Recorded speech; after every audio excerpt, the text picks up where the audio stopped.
नमस्ते छात्रों, आज हम वाक्य के भेद पढ़ेंगे।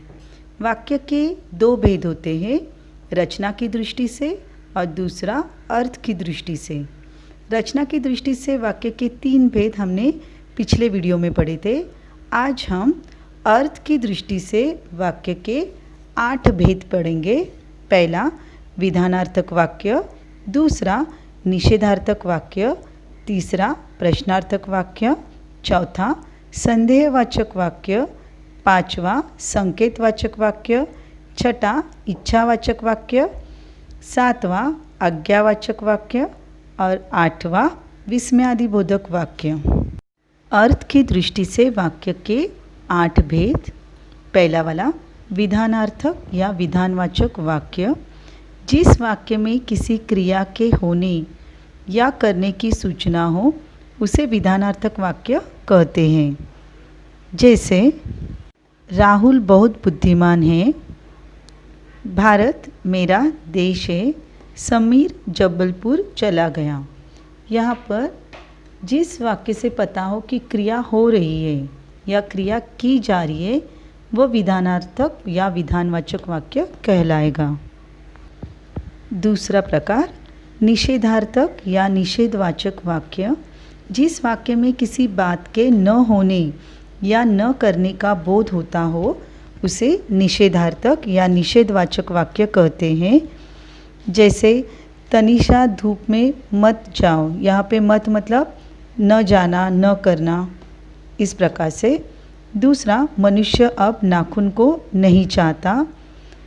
तीसरा गाय ने आज भी दूध नहीं दिया, मतलब जिसमें कार्य नहीं हो रहा है या कार्य न करने की बात हो रही है उसे हम नकारात्मक या निषेधवाचक वाक्य कहते हैं। तीसरा प्रश्नार्थक या प्रश्नवाचक वाक्य, जिस वाक्य में किसी प्रकार का प्रश्न किया गया हो उसे प्रश्नार्थक वाक्य कहते हैं। जैसे नीरज घर कब आएगा, साक्षी तुम अब तक कहाँ थी, दादी सोनू को क्या हो गया। यानी जिस वाक्य में प्रश्न पूछा जा रहा हो, जैसे कि कब, कहाँ, कैसे, कब, किसने आदि प्रश्नसूचक शब्दों का प्रयोग किया जा रहा हो, ऐसे वाक्य प्रश्नवाचक वाक्य या प्रश्नार्थक वाक्य कहलाते हैं। चौथा संदेहवाचक या संदेहसूचक वाक्य, कुछ वाक्य ऐसे होते हैं जिसमें संदेह या संभावना का बोध होता है, इन्हें संदेहसूचक वाक्य कहते हैं। जैसे रमेश अब तक जा चुका होगा, यहाँ पे हम संदेह मतलब शंका प्रस्तुत करें कि शायद रमेश अब तक जा चुका होगा।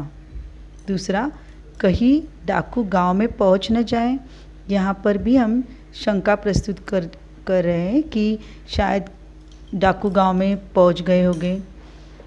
मज़दूर खेत में काम करता होगा, यहाँ पे भी हम संभावना की दृष्टि से कह रहे हैं कि शायद मज़दूर खेत में काम करते होंगे। तो जिस वाक्य में कोई शंका या पॉसिबिलिटी दिखाई जाए, जैसे शायद आज बारिश होगी, इस प्रकार के वाक्य संदेहवाचक वाक्य कहलाते हैं। पांचवा संकेतार्थक वाक्य या संकेतवाचक वाक्य, जिस वाक्य में संकेत या अपेक्षा का बोध होता है उसे संकेतार्थक या संकेतवाचक वाक्य कहते हैं।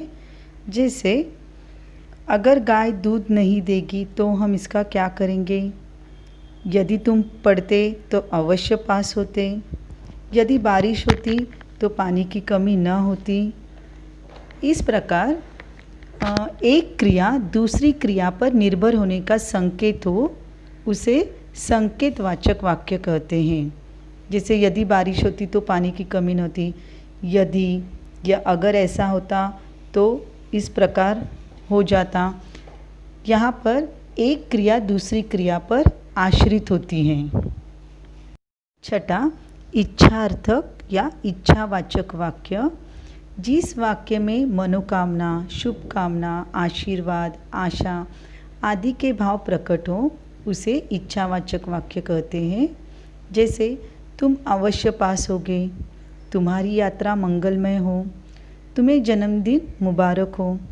मतलब जिसमें बेस्ट विशेष हो, मंगलमय शुभकामनाएं हो, आशीष देने की बात हो, उसे इच्छावाचक वाक्य कहते हैं। 7वां, आज्ञार्थक या आज्ञावाचक वाक्य। जिस वाक्य में किसी भी प्रकार की आज्ञा या प्रार्थना का बोध होता हो, उसे आज्ञार्थक या आज्ञावाचक वाक्य कहते हैं। जैसे उपदेश करना, आदेश देना, निवेदन, अनुमति, प्रार्थना आदि के भाव जहाँ पे प्रकट हो, ऐसे वाक्य आज्ञावाचक वाक्य कहलाते हैं। मतलब इसमें रिक्वेस्ट हो सकती है, ऑर्डर हो सकती है। इस प्रकार के जो वाक्य होते हैं, जैसे पहला है बाहर चले जाओ, क्या मैं अंदर आ सकता हूँ? यहाँ पर परमिशन ले रहे हैं, यहाँ पर प्रार्थना करें कि मैं अंदर आऊँ। हाँ, तुम अंदर आ सकते हो, यहाँ पे हम अनुमति दे रहे हैं। तो ऐसे वाक्य आज्ञावाचक या आज्ञार्थक वाक्य कहलाते हैं। 8वां और आखिरी वाक्य का प्रकार विस्मयार्थक या विस्मयादिबोधक वाक्य। जिस वाक्य में हर्ष मतलब खुशी, आनंद, शोक, विस्मय, विस्मय मतलब आश्चर्य, घृणा मतलब नफरत आदि का बोध होता है, उसे विस्मयार्थक या विस्मयादिबोधक वाक्य कहते हैं।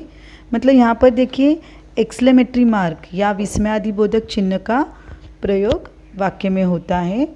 जैसे मानो कुछ नहीं बोलती बेचारी, वाह बहुत सुंदर दिखते हो। यहाँ पर हम किसी की सुंदरता की तारीफ कर रहे हैं। छी छी कितनी गंदगी है, यहाँ पर गंदगी देखकर हमें घृणा आ रही है। तो ऐसे जो वाक्य होते हैं उन्हें विस्मयादिबोधक या विस्मयार्थक वाक्य कहते हैं। स्वाध्याय में मैंने कुछ प्रश्न दिए हैं। अर्थ के आधार पर वाक्यों का नाम लिखिए। इस प्रश्नों के उत्तर मन में तैयार कीजिए या अपनी नोटबुक में लिखिए। इसके उत्तर आगे दिए हैं, जिसे आप जांच लीजिएगा। धन्यवाद।